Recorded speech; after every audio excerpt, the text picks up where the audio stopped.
Good morning, everybody. I hope you can hear me. Yeah, so good morning. I would rather be with you than here in cold Belgium, but just for one talk, it would be a long trip. Thank you for inviting me. I'm going to share my screen because I prepared some slides to talk a bit about what we do in relation to media literacy. And I'm going to talk about the media and mainly the media competence framework we've developed and we're using in Flanders, which is an area in Belgium, Dutch-speaking area in Belgium. Now, we already exist for 10 years, and we partly work on digital skills, but we mainly focus on what we call media literacy. And the definition we use is the whole of knowledge, skills, and attitudes that allow citizens to deal with the complex, changing, and mediatized world in a conscious and critical way. To the ability to use media in an active and creative way aimed at societal participation. So that's the definition we start from. In the meantime, we have 15 collaborators who develop content for education, develop content for inclusion initiatives. We develop and spread good practices in Flanders, and we assist governments in setting out policy. Now, we have developed a high-level competence model, and this is the model, which we also wanted to be visually very attractive, which kind of summarizes our vision on how we see media literacy. And media literacy is about being able to inform yourself, to interact with other people and with services, to create content actively yourself, to enjoy media, which is something that is absent in almost all media literacy frameworks. The fact that media is an enjoyment, it's an aesthetic enjoyment. It can just be fun to be on your mobile phone and communicate with family. There's nothing wrong with using media. And to resist. And what you actually see here, and I'm not going to go in depth in this model, but what you actually see is that we split up being able to use media and being able to understand media. And that's extremely important for us. It's about two sets of skills that need to be complemented. And a lot of models put the emphasis on the one or on the other. We try to integrate those two sets of competences into one model, being able to use, operate, navigate, organize content, produce content yourself, being able to use media, being able to understand how media works by observation, by knowing how media operate, how they work, by researching background, by evaluating whether media is good, is bad, what are the qualitative, quantitative aspects of media, and to reflect on what is my behavior within a media environment, how do I behave, how can I assess my own and other person's behavior to minimize risk to myself, to minimize risk to other people. If you're interested, I can go into much more detail, but I think that is not important for today. I think what's more important for today is to understand what we do with the model and why we developed it. As I said, I do think that every competence model is about a vision on how you see the world and what skills you think your society needs.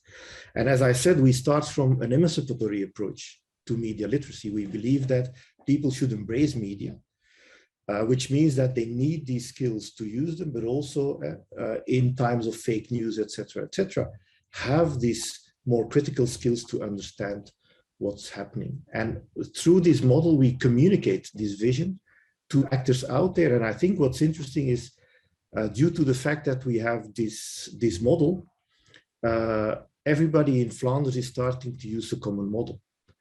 This model is used by government, this model is used by the educational sector, it's used by the youth sector, it's used by actors in civil society, which makes that we kind of have created an ecosystem in which we all kind of strive to develop the same skills. And later on, we can build on this to go into much more detail and think about what are the specific skills now we need to develop. For instance, at the moment we're working on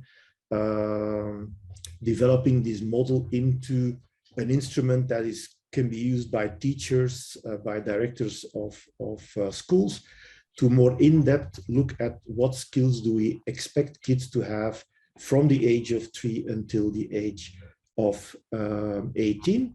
And of course, once you have a good competence model, you can start to measure. You can build measurements instruments on this, which shows you, okay, in Flanders, these and these skills, we know they're there, but we still lack efforts in this and this, and this is where we need to take additional action, or where we need to develop more skills. We have a learning line. I'm not going to go into much detail. As I said, we've developed this learning line for education, starting kindergarten at 3 until 18. And what we actually do is all of these different competences, we've broken them up in sub-competences, and we actually define for teachers, what does a kid of 3 years needs to know? What does a kid of 1 year in first grade need to know, 6 to 8 years? Or what does a 16 to 18 year need to know? What do they need to know? What do they need to be able to do? So again, these skills of using and being able to understand media. So we've developed this for the whole skills model we have, which kind of communicates to teachers and schools what is expected of them. The next step we're now working on is to organize all the content we have in relation to this model. So teachers will be able to look at, I teach in grade 3, these are the skills that are expected, and this is all the materials we have in Belgium that can support teachers and schools to work on these skills. So our educational material directly is linked now to the competence model we are developing. The same for the websites. We have 2 big websites. This is the website of MediaWise. You see here dossiers, research tools. Vormingen is education. Everything here is mapped on our competence model. And it also for us is a kind of measurement. Do we have enough tools? Do we have enough information for all of the skills that we think are important in society? This is our website we've developed for parents and grandparents. So probably also in South Africa, parents and grandparents are very aware of the importance of media, but they're not always able to handle media with their kids. So we've developed a separate website for parents. Again, the content here is developed on the basis of our competence model. And you see here the third tool here is fun with media. I've already told you that internationally most competence models don't focus on this fun aspect. In everything we do, we also focus on the fun aspect of our competence model. That's it for me of what we are doing. And I'm looking forward to listen to what's happening in South Africa and to contribute.